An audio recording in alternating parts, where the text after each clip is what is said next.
Uhum. Tem que ficar olhando aquela direção. Não, como a senhora quiser, como a senhora preferir.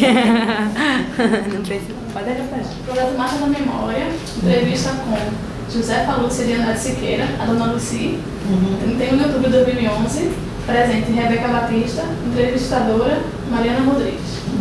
Bem, dona Lucy, gostaria de saber um pouco da sua infância, quem eram seus pais, onde a senhora nasceu, sua escola. Eu nasci aqui mesmo em Recife, sou recifense. Né? Meus pais eram aqui, eram do interior, moravam eles eram de Timbaúba, né? Um município aqui perto. E estudei sempre em escola pública, né?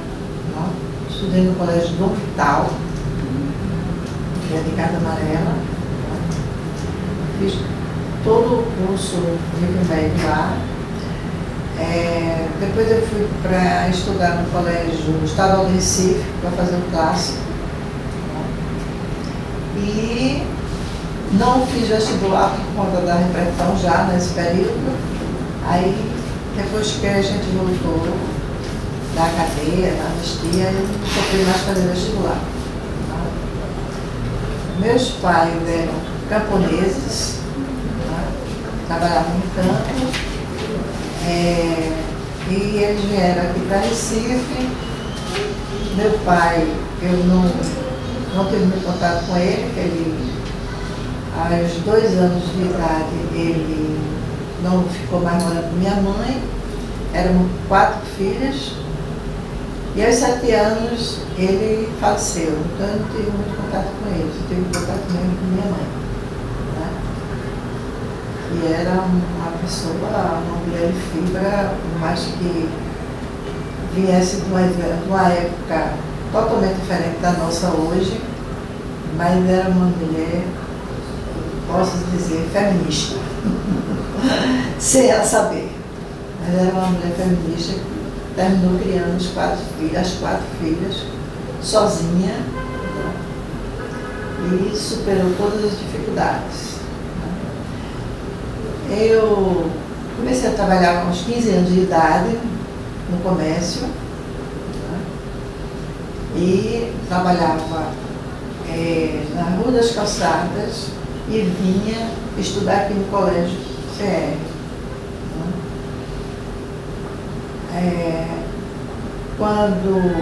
Depois eu entrei, tinha um movimento que nós morávamos na fábrica da macaxeira, porque eu tinha 2 irmãs que era operária, né? Na fábrica Autor Bezerra de Melo. E nessa fábrica eu aprendi não só a sobreviver com minhas irmãs, como eu comecei a despertar para o movimento operário. Isso aos 15 anos? O padre da fábrica da macaxeira, tinha um padre que ele era bastante reacionário, mas a gente morava na casa paroquial, quer dizer, ali no Buriti, todas aquelas casas ali da macaxeira eram do dono da fábrica. Em que ano, mais ou menos? Isso eu tinha 7 anos, quando eu fui morar lá, eu estou com 63, aí fazer uns cálculos bem saber, né? Eu tinha 7 anos. Quando teve a primeira greve, uma grande greve aqui, dos tecelões, e as minhas irmãs participaram dessa greve. Né? E eu praticamente participei também da greve, porque como as meninas estavam participando, terminava a família entrando nisso, por tudo. Né? Porque a gente, no final de semana, a gente entrava numa fila para poder receber uma cesta básica do sindicato. Então era um negócio assim grande, porque aquela fábrica era muito grande. E por a gente ter participado da greve, todo o pessoal que foi participar da greve ficou sendo visto como pessoas que não poderiam permanecer na fábrica. Né? E através do sindicato nós conhecemos a Juventude Operária Cristã, que é a chamada JOC. E a primeira reunião que teve lá na Macaxeira, depois da greve da Juventude Operária, foi na minha casa. A gente morava praticamente de frente à casa do padre. Quem era o padre? Padre Teodoro, era um holandês, mas muito reacionário. Ele servia ao patrão, ele não servia a... Antes da senhora entrar nesse movimento da JOC, a senhora teve alguma leitura anterior, assim, de algum livro marxista ou coisa que influenciasse? Antes não, porque eu era muito criança nessa época. Eu ia para as reuniões por causa das minhas irmãs. Então, eu aprendi assim. As minhas irmãs iam, que naquela época era muito raro você ler um livro marxista. Você tinha prática, você não tinha teoria. Não é? Você estava ali sofrendo e você precisava fazer alguma coisa. E essa alguma coisa é você ir para a rua, é você, com os outros companheiros, fazer alguma coisa para melhorar os salários, as condições de trabalho. Não é? Eu tinha duas irmãs que trabalhavam lá, e, junto com outros companheiros, tiveram vários problemas de saúde. Eu tenho um sobrinho que nasceu com um problema muito sério de uma deficiência. Ele é uma pessoa que trabalha, mas tudo dele é meio retardado, por conta de uma lançadeira. A lançadeira é uma peça que ela vai e volta dentro da máquina, pegando fio. E ela pode se soltar, porque a velocidade dela é muito grande. E essa lançadeira, quando se solta, normalmente acaba com qualquer um que estiver na frente. Então tem pessoas que perderam dedos, perderam mão. E a minha irmã levou essa pancada na barriga. Ela estava trabalhando aqui, ela veio. E dessa pancada prejudicou o menino. Ela estava grávida. Estava grávida.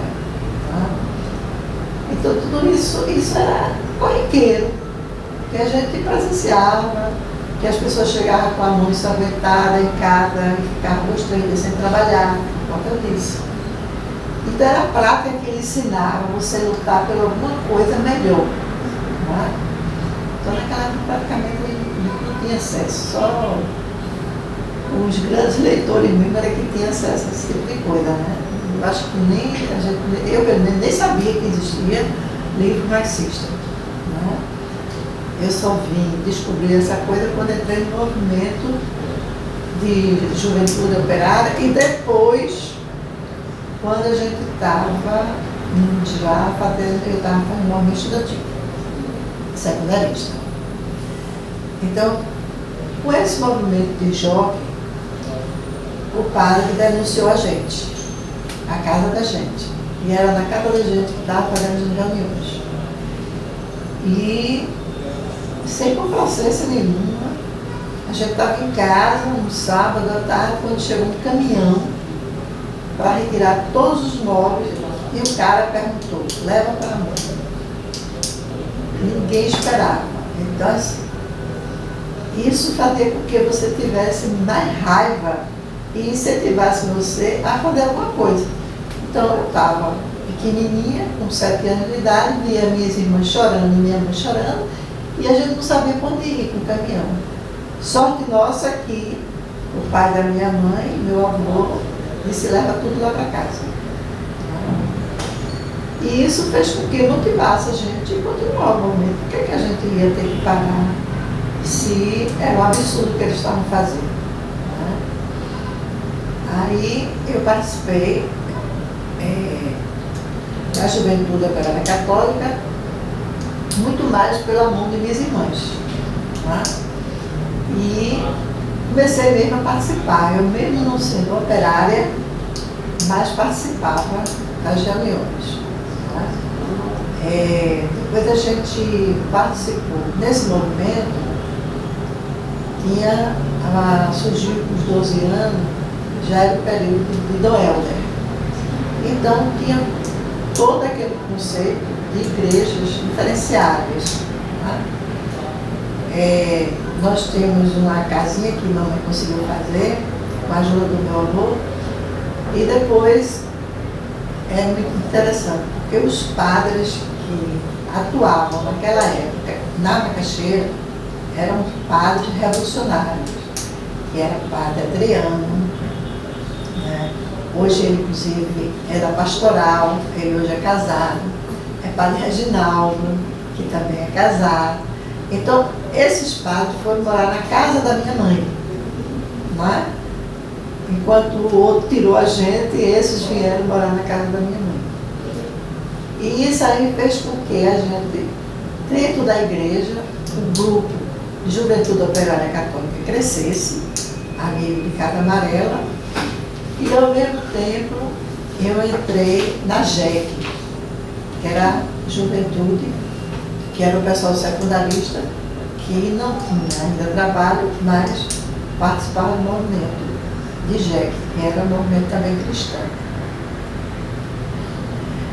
E a gente trabalhava muito junto com o Padre Henrique, que mataram, né? Então, o Padre Henrique vinha com várias teses, né, do movimento de igreja, e a gente passava o final de semana e debatia com ele. Tá? Então, isso me ensinou bastante a ver um mundo totalmente diferente a longo prazo que a gente poderia ter. Eu não sabia que eu poderia ter, os meus filhos poderiam ter, né? Eu sabia que precisava lutar por isso. E fui sair do hospital e fui para o Colégio Estadual de Recife. No Colégio Estadual de Recife, eu comecei a participar do movimento estudantil. E o movimento estudantil secundarista, porque quando a gente está dentro de uma escola, tem um grêmio, e esse grêmio você começa a conhecer outras pessoas, tudo. E foi quando eu já tinha começado a namorar com o Luciano. Né? Então, ele começou a participar do movimento secundarista, né? Porque ele tinha passado no vestibular. O Luciano é mais velho que eu, 3 anos. Então, né? E eu fui para o movimento estudantil secundarista. E aí foi quando via Padre Henrique, Padre Moisés, né, Moisés Lindoso, que foi o padre que nos casou, a gente começou a fazer um trabalho grande, era um trabalho grande, sério. Eu terminei viajando para os estados, para a gente fazer congresso, fazer reuniões, tudo. Né? Mas, como eu era de uma família muito humilde, eu sempre trabalhei. Eu estudava de noite, mas o dia todo estava trabalhando no comércio. Então foi daí que surgiu o despertar. Surgiu o despertar, a gente trabalhava em conjunto o movimento estudantil secundarista com o movimento universitário. A gente sempre trabalhou junto. E daí então foi. Que trabalhos eram esses que vocês faziam? Não, era dentro das escolas, via grêmios, né? E pelos melhores estudos, né? E passagem, aumento de passagem, o que tivesse aí a gente estava metido no meio para poder. Para fazer junto. Participou também da Frente do Recife? Tá? O movimento da Frente do Recife? Não, eu nessa época eu não participei. Quem participou foi o senhor. Mas a gente ficava a nível de movimento secundarista. Né? Mas era independente ou algum partido? Não, tinham vários partidos no meio disso. Por exemplo, eu trabalhava com vários grupos, que tinham vários movimentos, mas a gente, nessa época, eu era, além de estar dentro do movimento de igreja, eu estava também na APEI, que era Ação Popular, que também era da igreja, entendeu? Foi quando, no tempo, a APEI saiu e foi para o PCdoB. Né? Então, naquela época, eu era de APEI, que era Ação Popular. Né? Mas, como o movimento era também de igreja, a gente nunca deixava o elo com o pessoal que era da Juventude Operária. E com Quando chegou o A5, que o Luciano teve que sair daqui, e a repressão começou a crescer muito, né? Foi quando eu fui perseguida com os caras ali no Prado, no Rio da Lama. Eu cheguei a ser perseguida com os caras com arma na mão. E quando eu cheguei em casa, eu disse ao Luciano que a gente realmente precisava sair, porque não tinha mais espaço aqui. Mas só me percebendo, estava sendo perseguida, tinha alguma... Tinha, porque eu sempre... o movimento estudantil, como cresceu muito, que veio o ato, assim,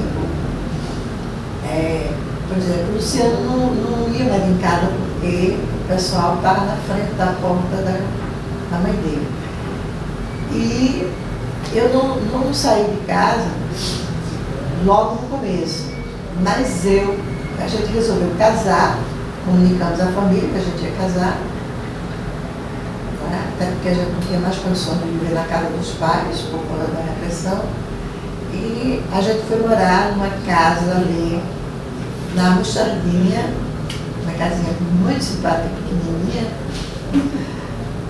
e a família não sabia o endereço da gente, nem o meu nem o do Luciano. Então, a família... Esse que ano? Já tinha acontecido o golpe ou? Já estava em pleno acesso. A gente casou, a gente se conheceu em 65 e em 70 a gente casou. Nós passamos 5 anos namorando, mas assim, como era muita coisa, não dava nem para a gente pensar em casar, porque a gente estava na rua, porque a gente estava sendo perseguido. Então a gente casou para dar satisfação à família, porque a gente sabia que a qualquer momento a gente ia embora. E a minha mãe, ela dizia que preferia que eu casasse, para não sair de casa, porque ela era viúva, então, mantendo 4 filhos. Ela achava muito ruim. Se eu saísse de casa, naquela época, eu ia cair na boca do povo. Então ela queria que a gente casasse. E a gente casou, inclusive, com esse padre, que era amigo nosso, o Moisés, porque a gente não tinha como casar numa igreja. A gente casou em casa, na casa da minha sogra. Clandestinamente. Na clandestinidade. Foi interessante, porque ele falou com Dom Helder e Dom Helder pediu para o arcebispo que estava no comando de liberar os que eles chamam os banhos, que é aqueles avisos que dá na igreja, durante o mês todinho avisa que fulaninho vai casar. Isso tinha que acontecer. E Dom Helder disse que liberava para a gente, porque sabia que a gente a qualquer momento, por isso ia. Então a gente casou na igreja com Moisés, que era um padre muito interessante, né? E ele fez um casamento simples, só com a família, e a gente saiu também, sem dizer para onde é que a gente ia, né? E fomos para a Mostardinha. Só que na Mostardinha, como eu estava sendo perseguida, eu cheguei em casa e disse que os caras iam perseguir, e Luciano também estava sendo procurado de todo jeito, porque ele já tinha sido caçado tudinho.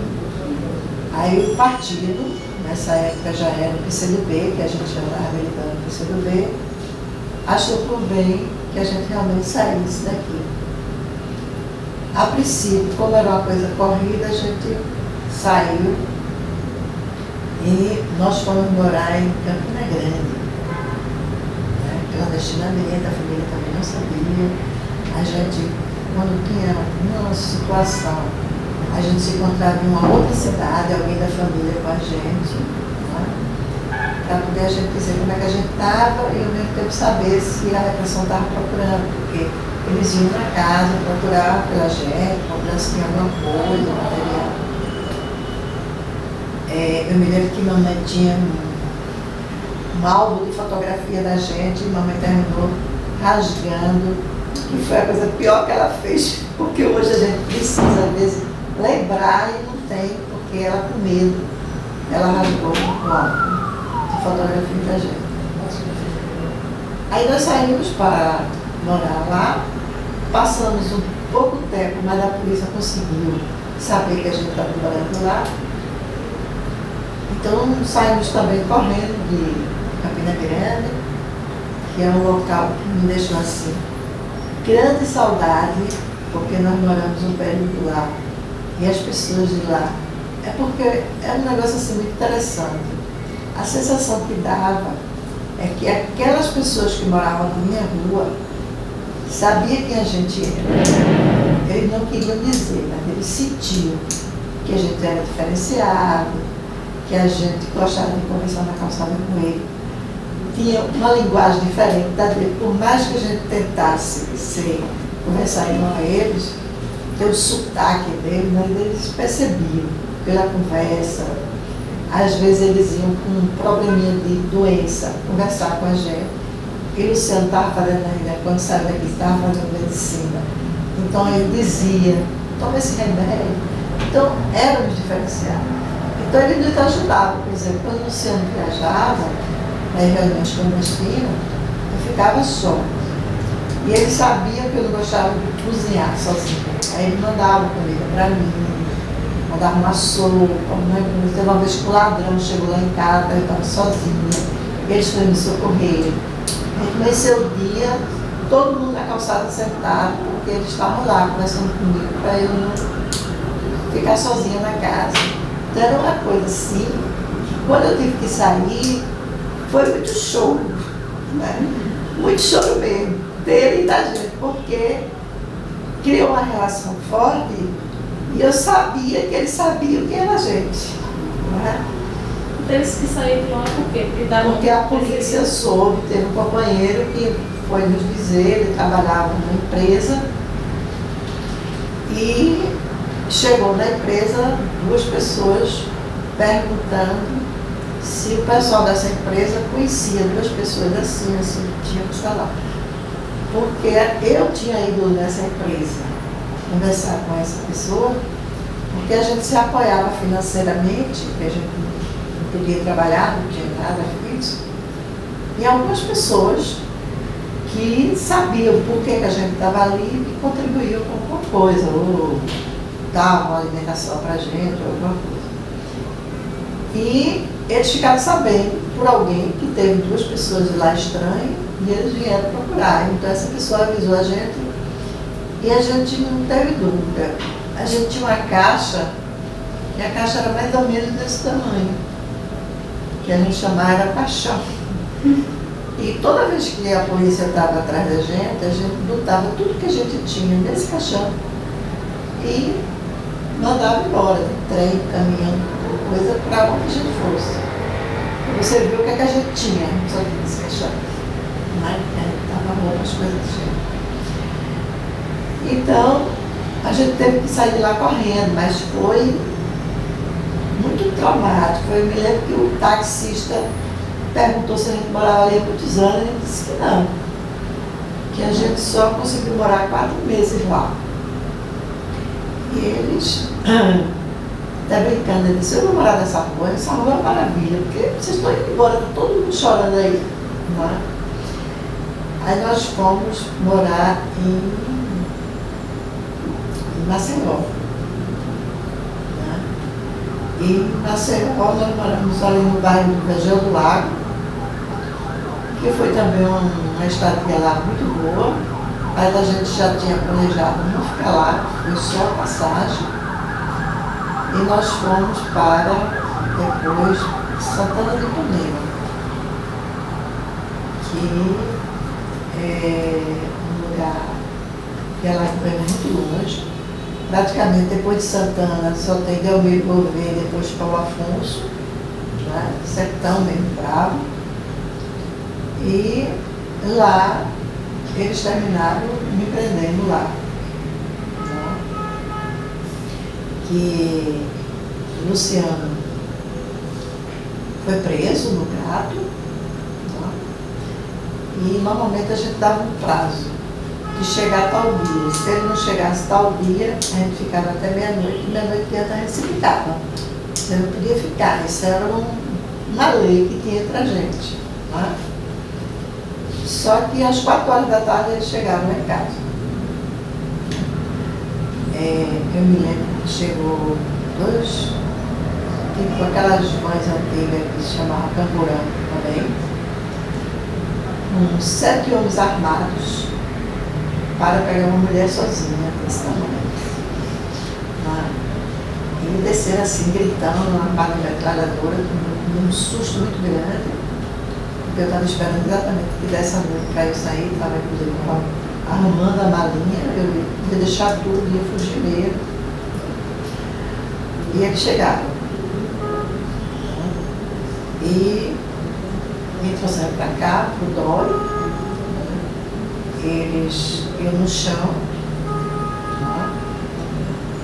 com venda nos olhos, encapuçado. E era tanto que eles escondiam, que eles botavam o pé em cima de mim. Eu fiquei assim, e o apoio deles era o pé em cima de mim. E eu cheguei aqui, eu estava de relógio, na hora que eles me prenderam, eu estava de relógio, na hora que eles me prenderam, eu olhei o relógio, né? Que a gente estava saindo.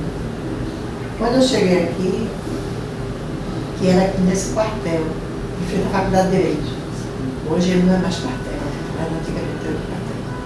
E essa área exatamente que ficava perto da rua Riachuelo, era uma espécie, todo mundo dizia que era uma espécie de garagem do quartel. Só lá era o cárcere, entendeu? O quartel ficava lá de cá, na Rua do Príncipe, à frente da Rua do Príncipe, e lá da Rua Riachuelo tinha um portão grande, que eles abriam e fechavam para os carros entrarem. Então todo mundo achava que era uma garagem do quartel. Só que era exatamente o cárcere que eles preparavam lá as torturas, sala de tortura muito lá. E quando eu cheguei, eu pedi para ir no banheiro, aí quando eles tiraram a coisa, eu olhei a hora, e pela hora eu calculei que eu estava em Recife. Eu sabia o percurso de lá para cá. Eles diziam que não, tinha uns que diziam que eu estava numa fronteira, tinha outros que diziam que eu estava no Amazonas, cada um disse essa coisa no meu ouvido. Só que quando eu entrei, eu já percebi que aquilo ali era uma prisão, pelo ambiente que estava, era de noite, mas daí eu tinha várias gravezinhas, tudo no escuro, mas eu via as graves. E nessa ida para o banheiro, eu passei e vi o grito de Luciano, que ele me chama de nega. Ele disse, nega. Quando ele disse nega, foi que eu percebi. Eu disse, Luciano está preso e terminou eu caindo lá. Não que ele tivesse dito onde é que eu estava, mas como a gente vendia confecções para sobreviver, pela uma nota fiscal, que a gente tinha tudo. A gente tinha documento falso, a gente pagava imposto, a gente fazia tudo. Pela nota fiscal de uma loja, eles pegaram o endereço lá de Santana do Caminho. Aí os caras, pela nota, eles foram para lá. Agora, eles, inclusive, eles achavam que lá era um aparelho. Assim, aparelho que se diz é um aparelho que tem muita gente. É um local onde tem muita gente. Então eles chamavam aparelho. Só que eles não tinham aparelho, não tinha ninguém, só morava eu e o Luciano na casa. E eles passaram uma semana, mesmo depois eu saindo com eles, ficou lá uma semana. E eles esperando que aparecesse mais gente lá. Tá? Porque meu cunhado, quando ele viu muita gente caindo, que naquela época chamava fulano caiu, que eram as quedas dos companheiros. Aí Luciano tinha dito que morava em Santana, a única coisa que ele disse, que morava em Santana, esse irmão dele. Aí esse irmão dele resolveu ligar para o posto telefônico lá. E dando nomes que a gente morava lá com nomes diferentes. E ele disse, a menina do posto demorou e depois disse, olha, nessa casa que o senhor acha que tem esse pessoal, porque foi preso um pessoal aqui, que não eram daqui, eram de fora, mas tem gente na casa, faz uma semana que esse pessoal está na casa. Então eles passaram uma semana esperando para ver se vinha da gente, né? Não aconteceu. E aqui foi um período muito de tortura, né? Muita tortura. Eles fizeram com que o Luciano aparecesse para me torturar na frente dele. E isso é terrível, porque ser humano, né? Você vê sua mãe, sua irmã, sua mulher sendo torturada, porque ele queria que o Luciano falasse. Mas aí ele resistiu muito. A mesma coisa fizeram comigo, porque o Luciano estava fraco.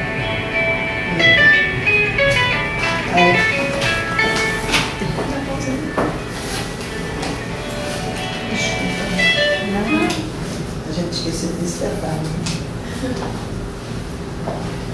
Aí o seguinte, ele estava com um testículo terrível, de tanto ser castigado, e eu vi, presenciei ele andando. Ele andava assim, com os pés dele, parecia que tinha uma geladeira nos pés. E eu sabia que era por conta das torturas, que ele estava daquele jeito. Mas foi um momento muito ruim. Nós passamos muito tempo aí no cárcere. Eu fui levada, depois de torturada bastante. Eu fui levada para a cela, e quando eu cheguei na cela, tinha duas companheiras que eu não conhecia, e estava tudo muito escuro, mas assim, de muitos assim, incentivo a você permanecer lutando. Então, as meninas, quando eu cheguei, elas viram que eu estava no farrapo, mas o tempo todo pedindo que camarada, continue firme, né? A gente está nessa luta, mas a gente vai continuar firme, estamos aqui solidários com você. E quando foi de manhã, que ninguém dorme, né? Porque o tempo todo eles passavam nas grades, batendo nas grades, para não deixar você dormir. E que esse momento podia ser você ser chamada de novo para ser torturada. E foi muito engraçado porque quando eu acordei de manhã, abri os olhos, sei lá, eu vi praticamente quase todos os companheiros que eu conhecia presos ali dentro, eram várias celinhas, e vi as meninas passando, né? E olhar para mim e fazer assim com o dedo, e a gente presenciando aquilo. Que eu disse, pô, foi todo mundo preso, não tem mais ninguém lá fora. Mas era um negócio assim, impressionante, todo mundo sendo solidário com as outras, quando um saía, e era homens e mulheres todos juntos. Quando um saía para ser torturado, um carcereiro, a gente cantava, né? E a gente cantava aquela música que a igreja canta muito, Prova de Amor Maior Não Dá. Não sei se vocês conhecem. Prova de amor maior não há, que doar a vida a seu irmão, né? E a gente ficava cantando isso, ficava cantando a música do André, para entusiasmar, para as pessoas não caírem, né? E isso foi muito forte, né? Cada vez que eu ia ser torturada, eu lembrava daquilo, que tinha muita gente ali e que a gente não podia abrir para cair na gente que estava lá fora. Comigo ficou registrado uma cena muito grande de um companheiro que enlouqueceu dentro da cela. A minha cela ficava de frente para dele e ele tinha, o Raimundo Oswaldo, ele tinha um problema, que ele era atleta, mas ele teve um problema na perna e ele ficou praticamente com uma ferida aqui na perna muito grande. Por ele ser diabético, então nunca fechava aquela ferida. E ele foi ser chamado para ser torturado e terminaram botando ele para Almenara e o pau de arara amarrava ele exatamente na perna onde ele teve esse problema. Né? E a gente escutava ele urrando lá fora de dor, gritando, e ninguém podia fazer nada. E quando ele voltou, isso já era de madrugada, foi que ele voltou para a cela.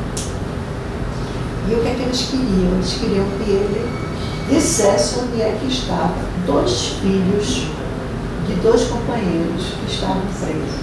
Porque quando os companheiros nossos foram presos, eles conseguiram salvar as 2 crianças. E exatamente Oswaldo foi quem conseguiu fugir com as 2 crianças.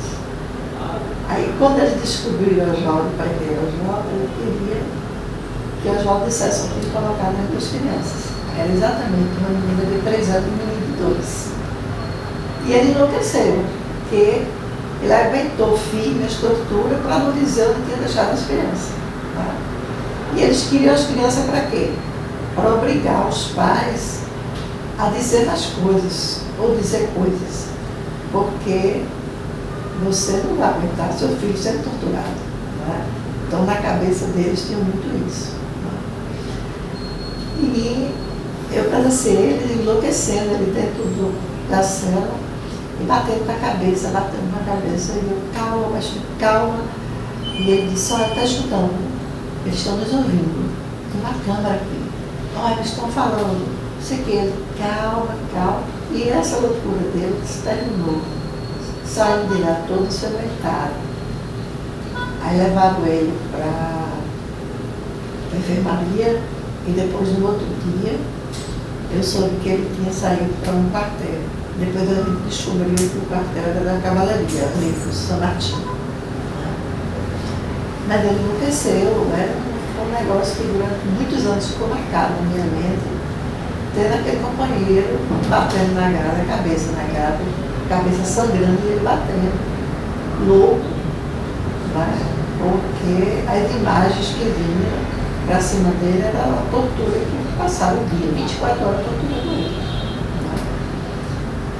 Em cima dele falando que estava 2 crianças, mas ele foi muito firme. Então essas coisas ficaram muito marcadas durante muito tempo, eu não conseguia falar o que estou falando aqui para vocês, com tranquilidade. Né? Mas depois eu saí de lá, né, fomos para a Polícia Federal. A senhora foi presa em que ano? A gente foi presa, a gente casou em 60 e em 70, nós fomos presos em 72. Né? Em 73, 75, assim que eu saí da cadeia, eu tive a neguinha, que foi feita na cadeia, né, a mais velha, e eu completei exatamente 9 meses no dia do meu julgamento. Tá? Eu me lembro que o juiz lá perguntou se eu não queria sair da sala, e eu aprendi que você tinha que enfrentar o juiz e o promotor olhando nos olhos dele. E ele estava se sentindo incomodado. Então ele pediu para eu sair da sala, porque estava barrigando. Eu disse, não, eu vou ficar quieto ao final. 3 dias depois, ninguém nasceu. Eu estava em casa, o Luciano também estava em casa e ela nasceu. Quanto tempo a senhora ficou na prisão? Eu não fiquei muito tempo, não. Nós ficamos de 3 a 4 meses entre aqui e a Polícia Federal, de Alagoas. O Luciano ficou mais tempo, porque ele foi para Itamaracá. Né? Eu consegui, por ser mulher, a advogada que a gente tinha, uma pessoa muito boa nessa área. Era a Messia? A Messia, né? Teve alguns problemas depois, mas nesse momento, ela, com relação à mulher, ela sempre pegava um gancho. Tá? E eu saí, estava na Polícia Federal quando ela conseguiu. Mas eu fiquei assim, condicional, né? Eu todo mês tinha que me apresentar lá na área militar, lá no lugar do Apolo, todo mês eu ia lá me apresentar. Eles sabiam onde eu estava, eu voltei a trabalhar, então eles tinham tudo meu, todo mês eu tinha que ir lá para dizer que estava aqui, que não tinha fugido. Aí engravidei da Neguinha e mais continuei. O Luciano passou 2 greves lá no Barro Barreto e a gente começou, em cima dessas greves, a gente começou a participar, eu e minha família, do movimento de anistia, né? Foi uma coisa também muito boa, porque não só foi boa para a gente aqui em Pernambuco, mas para o Brasil todo, porque foi um movimento que foi crescendo aos poucos, crescendo, e foi tanto que tinha condições mais do governo dar anistia, e terminamos conseguindo a anistia. Tinha um companheiro nosso, não sei se o Luciano falou, dos absurdos que tinham pego 2 penas de morte. O cara só tem uma vida, e pegar 2 é um absurdo, né? Eu brincava com ele, eu dizia que ele era uma pena de morte para ele, outro para a filha dele, para o filho dele, que ele não tinha nem filho. Eu digo, se teu filho nasceu, o bicho vai pegar. Porque os penas de morte, é um absurdo assim. Tá? E conseguimos a anistia, o Luciano saiu antes da anistia. Vocês participaram do movimento nessa anistia? Assim, qual foi a Participamos mesmo do movimento de anistia. A gente fazia aqui barracas aqui na 7 de setembro, ali perto da Americana. Outras a gente fazia na pracinha, pegando a assinatura da população, dizendo à população o que estava acontecendo. E se a gente não tinha dinheiro, a gente pegava um megafone e ficava andando na rua com o megafone. Né? A gente denunciava o que estava acontecendo na cadeia, que os nossos companheiros, né, estavam em greve de fome, por tudo que estava acontecendo. Então, isso foi um trabalho muito bom das mulheres, que eram mulheres que participavam, né, mães, né, e companheiras dele. E isso terminamos a gente saindo daqui para outros estados, terminamos em Brasília e terminou chegando no meio da anistia. Né? Quando a anistia chegou, o Luciano já estava fora, né? Mas os nossos outros companheiros, a gente conseguiu tirar ele de lá com muita garra mesmo das mães. Era um movimento praticamente feito só por mães e mulheres. Isso foi uma coisa muito boa também. Não só para a gente que militava, mas para muitas mães que não militavam, inclusive não entendia o porquê que o filho resolveu partir para um negócio desse, com todos os riscos. Aí que a partir do momento que ela mexia com o filho, ela se mobilizava para ir para a rua. Né? Então era um movimento muito solidário, de famílias ficar ajudando as famílias, né? Famílias que não podiam ajudar, não podia chegar junto na prisão por conta de dinheiro, mas daí a gente era solidário, a gente cotizava. Tinha uns camponeses, por exemplo, que estavam passando fome porque o pai estava na prisão, e a gente mandava a feira para eles. Então era um movimento muito humanitário, né, que se criou em torno desse movimento de anistia. Isso foi um negócio muito bom. Depois a Neguinha nasceu, eu voltei a trabalhar, Luciano voltou a fazer medicina, com todo esforço. Né? A princípio, a gente montou umas bolsas de artesanato para vender na Feira Rica, porque eu já tinha Neguinha e a gente não queria depender de família, né?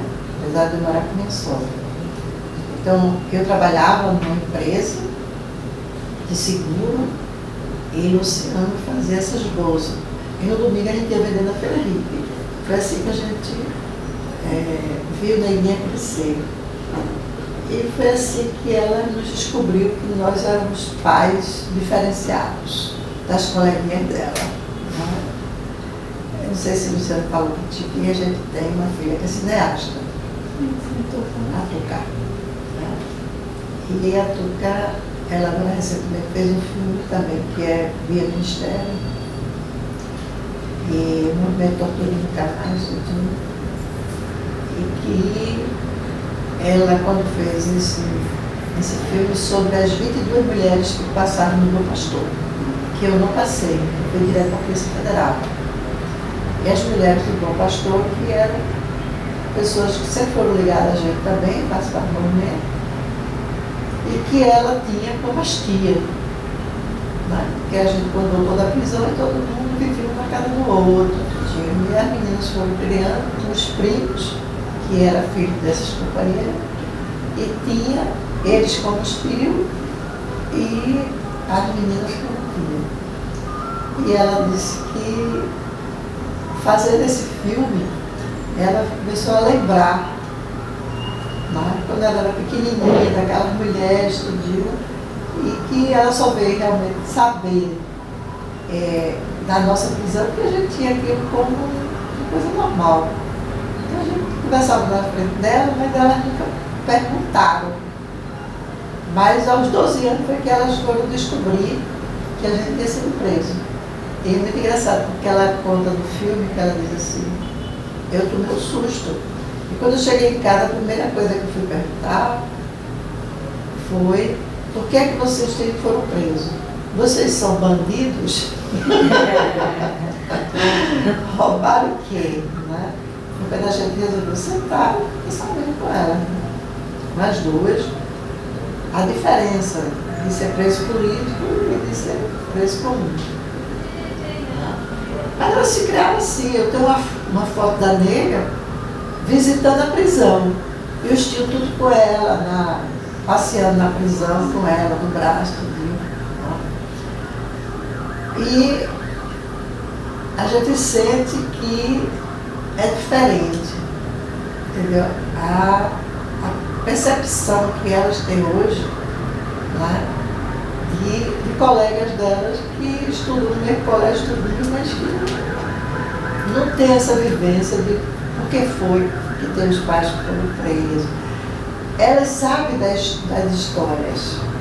Né? Às vezes eu digo, esse filme mesmo, ela está passando, o Ministério pediu para passar em todas as escolas, tem uma cópia. E eu disse que bom, porque no currículo não existe essa história. Né? Você passa no curso médio, você passa na universidade e ninguém sabe. Né? Ninguém sabe o que foi que aconteceu naquela época. Né? Então, é uma coisa diferenciada, porque aí ela sabe, ela discute, ela briga, ela alega, mesmo não sendo uma pessoa de partido, mas ela briga. Né? Então, é capaz dela ir para a rua, para jogar pedra, para fazer qualquer coisa, porque ela já teve isso, essa vivência dentro de casa. Né? Então, eu acho que é importantíssimo que essa geração nova saiba dessas coisas. Porque é uma coisa que não foi uma geração diferenciada aquela. Porque você não estava brigando para você ganhar o seu salário, você estava brigando para a população brasileira ter democracia, ter mais condições de vida, ter tudo isso. Então era a juventude de 15 anos que se jogava na rua, que morreram, que foram para o interior para fazer guerrilha. Então essa coisa ninguém sabe. Né? Quantos brasileiros, quantos jovens morreram? Quantos jovens não têm sequela?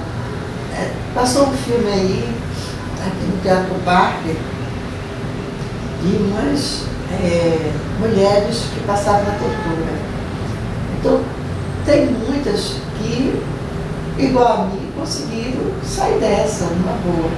Mas tem muitas que têm sequela ainda, que ainda hoje, com 60 anos, com 50 e poucos anos, vive dentro de psiquiatra, vive fazendo terapia, entendeu? Então isso foi muita marca que ficou. Né? Para a gente não, a gente terminou se superando essa coisa. Eu acho que mágoa mesmo não existe, porque eu acho que aquele momento era realmente um momento para os caras que estavam de lá, os militares, fazer com que essa coisa não existisse, que era a nossa democracia, que eles não queriam. Então, eles estavam lá no direito deles. Né? E, para mim, hoje, faria tudo de novo. Se tivesse de passar, faria tudo de novo. Desde a grevezinha, lá na fábrica da Macaxeira, até passar por aqui. Né? Até chegar no hoje, porque eu acho que valeu a pena. Valeu a pena mesmo vocês saber que vocês hoje estão aqui perguntando por essa história. Se a gente tivesse passado por isso, isso não existia. Né? Estava todo mundo no seu canto, né? Terminando seu curso, sem se preocupar, o que foi que aconteceu naquela época, e o que é que nos aguarda daqui para frente. Né? Não. Tem alguma coisa que não foi abordada, que foi abordado não devidamente, só não queria acrescentar algum detalhe, alguma coisa assim, uma lembrança que veio agora, que vocês falaram anteriormente? Não, o que eu acho que aquela geração é que às vezes a gente retrata isso, é que houve muita luta, né? Muitos entraves. Então é como se aquela geração só vivesse para isso. Bem, a gente tinha um ideal. O ideal era mudar o mundo. Tá?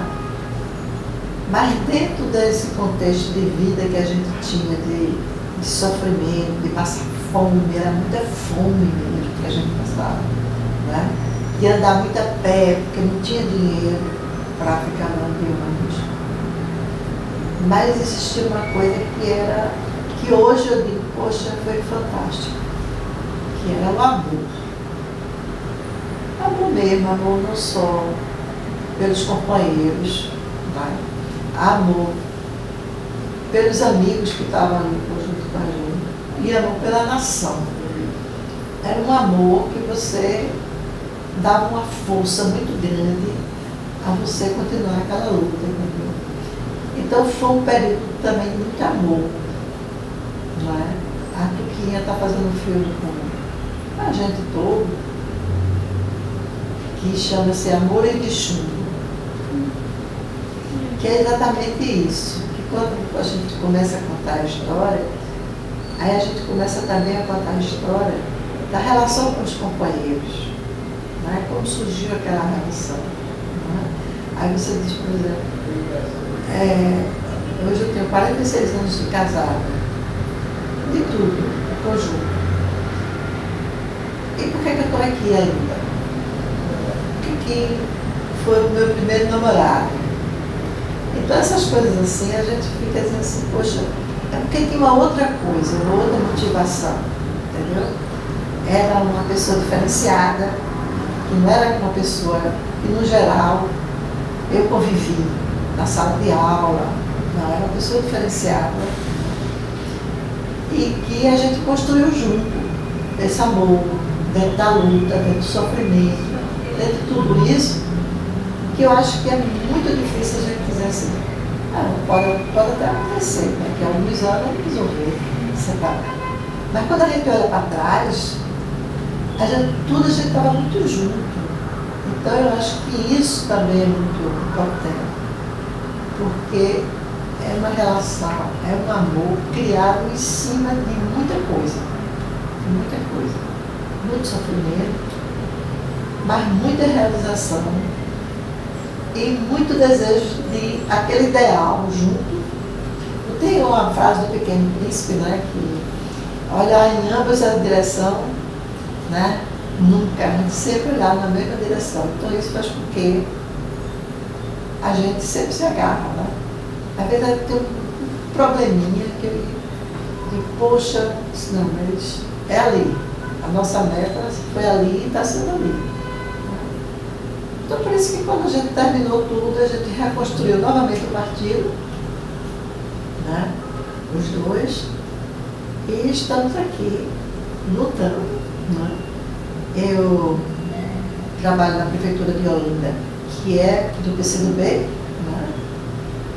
E Luciana é presidente do partido, é membro da Comissão Nacional do partido. E a gente está aí na luta todo dia, toda hora, ensinando as filhas também a lutar, e agora estamos ensinando o neto a lutar. Mas eu acho que é isso, eu acho que também teve muito, mas muito amor mesmo. Tá? E isso faz com que a gente não olhe para trás com tristeza, mas sim com muita alegria. E se vai passar de novo, vai passar, sem problema nenhum. Obrigada, dona Lucy. De nada, minha querida. Agora, aqui é você, né? Os dias e a hora totalizada. Sim, isso aí a gente. Aí é vocês. Né? Agora, o 7, eu não coloquei, porque eu não sei realmente se é para casa. Mas se queria bem sabe.